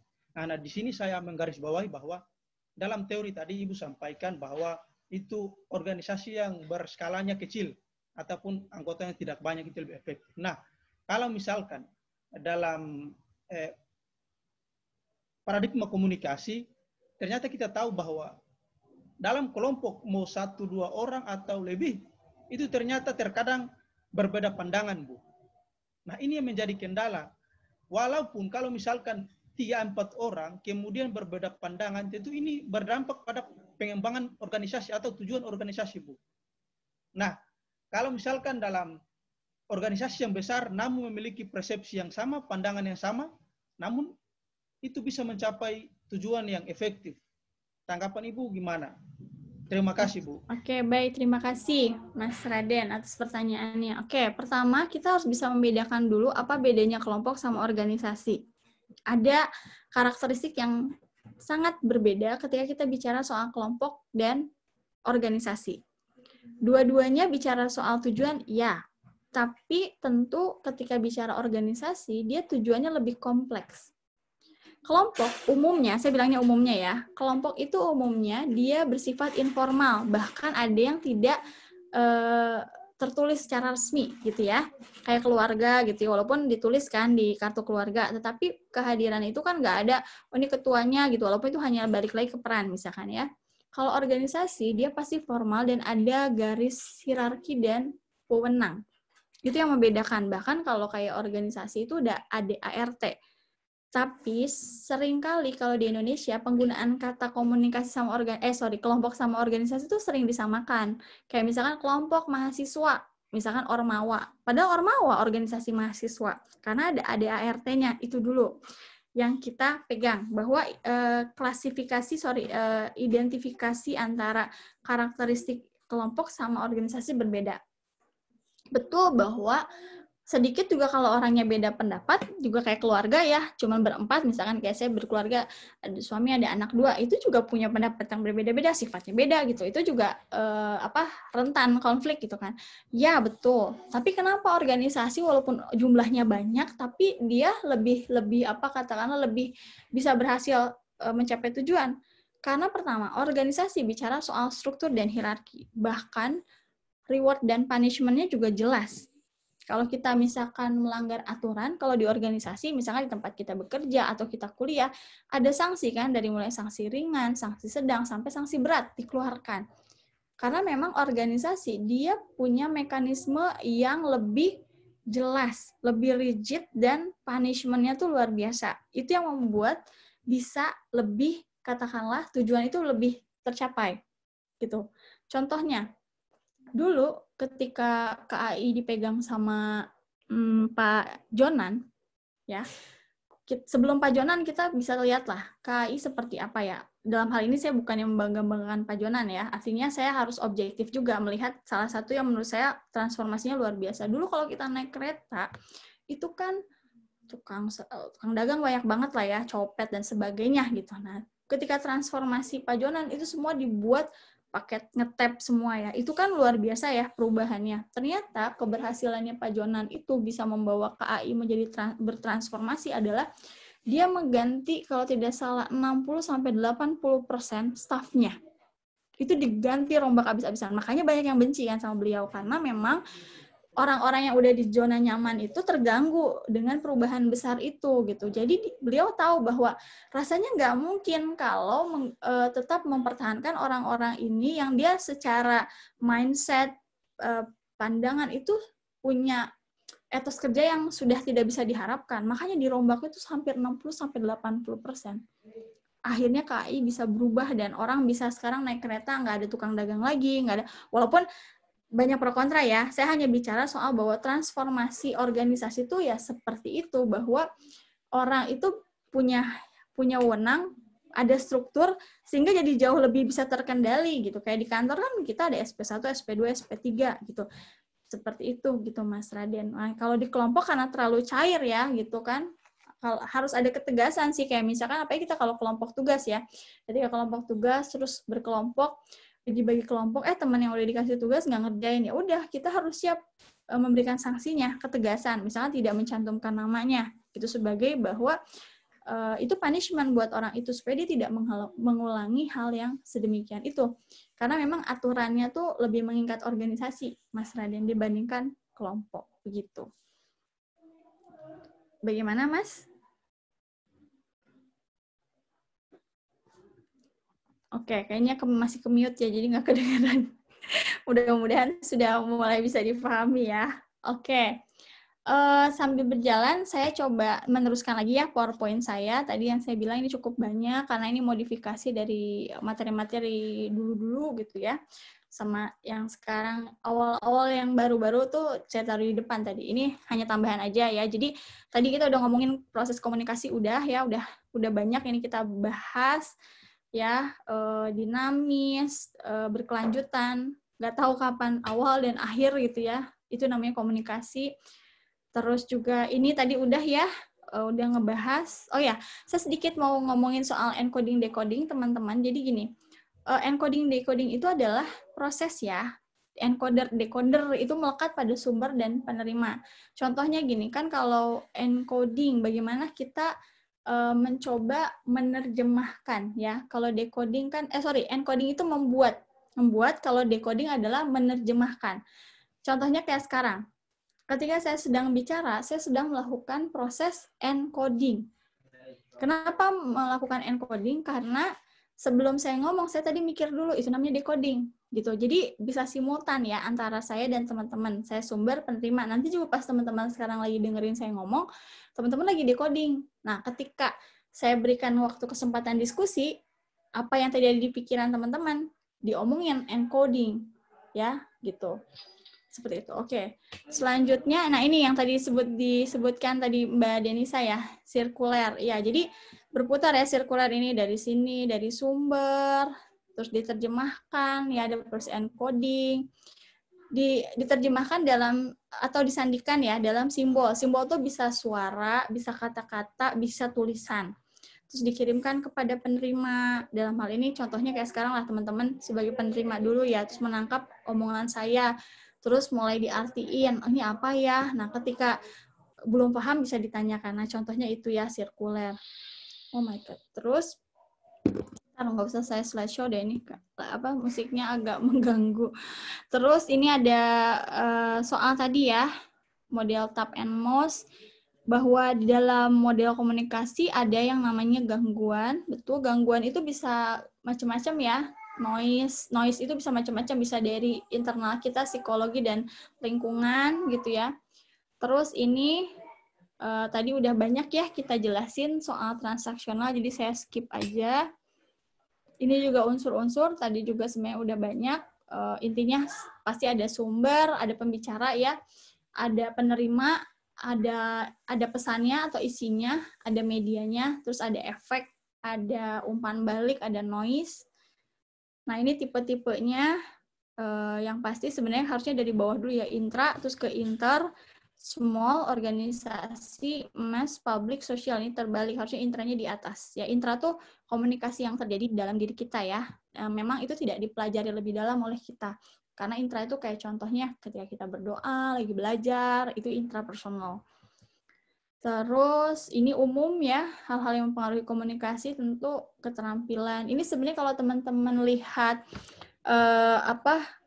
modelnya Rogers ya, SMCRE-nya, ini dijelaskan di sumber sama di penerima, di source sama receiver, bahwa antara source sama receiver kalau mau mencapai komunikasi yang efektif, dia harus punya keterampilan ini. Dari mulai keterampilan berkomunikasi, sikapnya juga, pengetahuannya juga harus sama-sama katakanlah equal ya.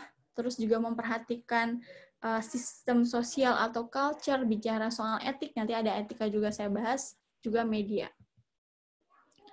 Nah, ini sebenarnya hanya tambahan saja ya, bahwa ketika kita berkomunikasi dalam kelompok itu dipengaruhi oleh konsep diri ya, konsep diri kita masing-masing.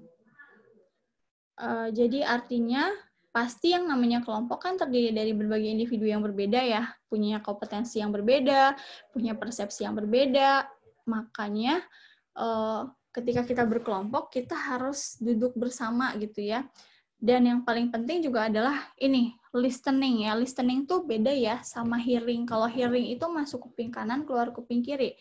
Tapi kalau listening itu memang kita benar-benar siap mendengar, terus kita mencoba memahami, setelah itu mengingat. Itu yang sebenarnya esensi dari mendengarkan. Sama di dalam kelompok, ketika kita bersikap seolah-olah pura-pura mendengar, itu adalah hal yang harus dihindari. Kenapa? Karena kalau kita pura-pura mendengar, padahal kita nggak paham, yang ada nanti kita sering berkonflik sama teman kelompok kita. Jadi lebih baik jujur, misalkan kitanya lagi nggak konsen diajak ngobrol, jangan sekarang ya, gitu. Jadi dalam komunikasi kelompok itu harus ada keterbukaan, gitu. Karena poinnya adalah untuk bisa membuat kita satu sama lain saling menghargai di dalam kelompok adalah ketika kita berkomunikasi, satu sama lain itu harus siap mendengar. Karena kalau mendengarnya udah salah, nggak mendengar, apalagi nggak mendengar, apa yang mau kita obrolin gitu, yang ada debat kusir kan gitu. Seringkali kan sekarang gitu ya, orang juga kalau baca berita gitu hanya lihat dari judulnya aja, padahal judulnya clickbait gitu, kita belum tahu isinya. Orang udah share kemana-mana, yang ada berantem, padahal dia sendiri oh iya, ternyata nggak gitu ya isinya, kayak gitu. Sama, kita seringkali berkelompok secara fisik dekat, tapi ketika lagi ngobrol pada asik main handphone sendiri, kayak gitu-gitu. Jadi ada hal yang sebenarnya ketika kita berkelompok tuh proses-proses komunikasinya tuh harus kita sepakati dulu gitu, termasuk ketika mendengar gitu. Nah, ini soal penyingkapan diri dalam komunikasi, sebenarnya ini bisa digunakan untuk mengidentifikasi tipe-tipe orang ya. Ketika kita berkelompok, ada orang yang sangat apa-apa semuanya terbuka, open banget ya.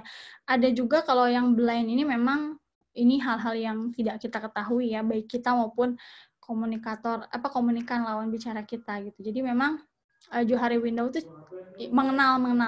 cara mengenal satu sama lain orang ya. Sama kayak sekarang ada tes personality ya. Kita pengen tahu ini tipenya apa ya, sanguin kah atau apa ya. Itu yang supaya kita bisa tahu kalau memperlakukan orang itu seperti apa. Tapi jangan lupa bahwa hal-hal itu dinamis. Itu bisa berubah seiring kita berkomunikasi ya.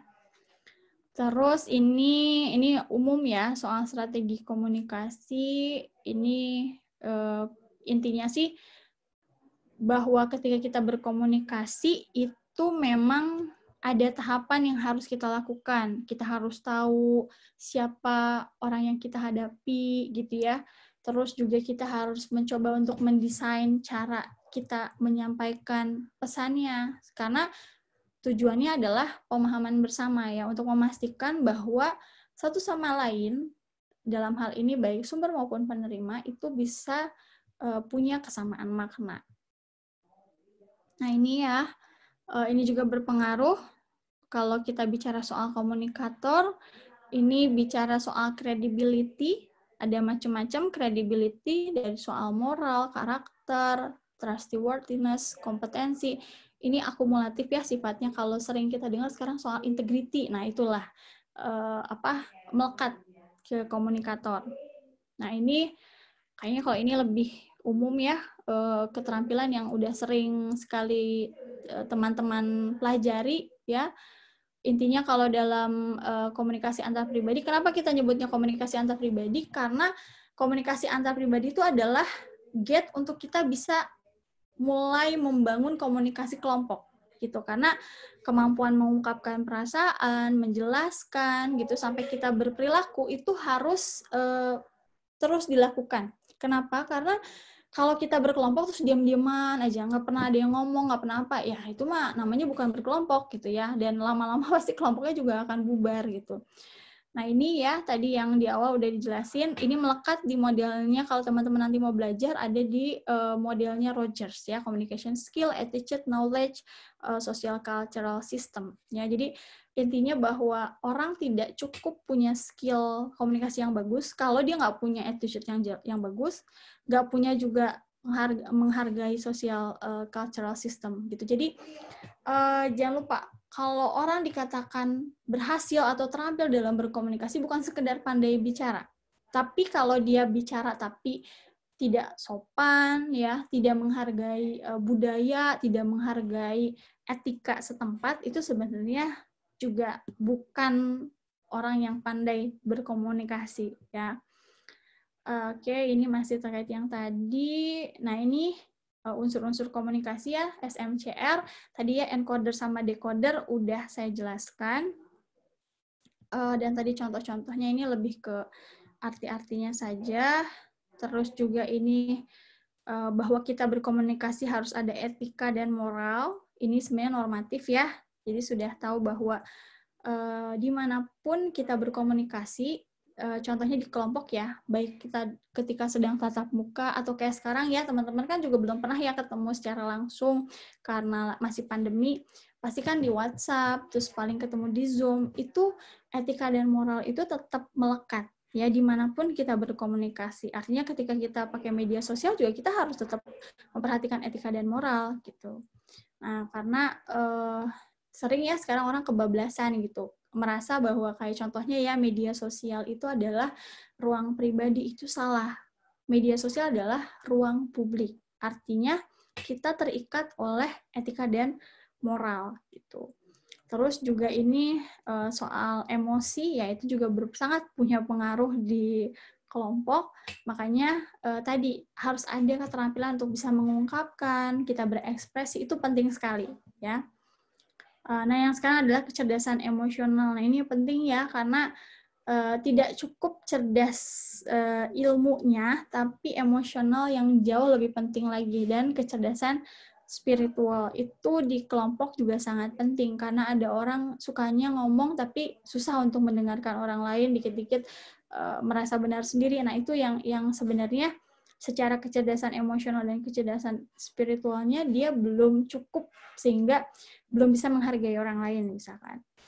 Nah, ini juga kebohongan publik, ini harus katakanlah dihindari ya, apalagi terutama juga di dalam berkelompok. Jangan pernah diawali dengan ketidakjujuran, karena akhirnya juga akan negatif. Ini tadi berkali-kali dijelaskan, komunikasi efektif baik di kelompok maupun di organisasi maupun di komunikasi antar pribadi ya. Intinya kita pengen arahnya ke komunikasi efektif. Artinya makna yang ditangkap oleh si penerima gitu ya sama dengan pengirim. Kayak sekarang nih saya mencoba menjelaskan apa itu komunikasi, apa itu elemen komunikasi atau variabel, apa itu model-model. Nah, harapannya apa yang saya maksud itu ditangkap oleh teman-teman sebagai penerima. Nah, buktinya bisa dilihat dari pemahaman nanti pas ujian, pas paper gitu ya. Terus bisa juga dalam bentuk sikap dan tindakan gitu. Oke, mungkin ini materi singkat yang bisa saya sampaikan.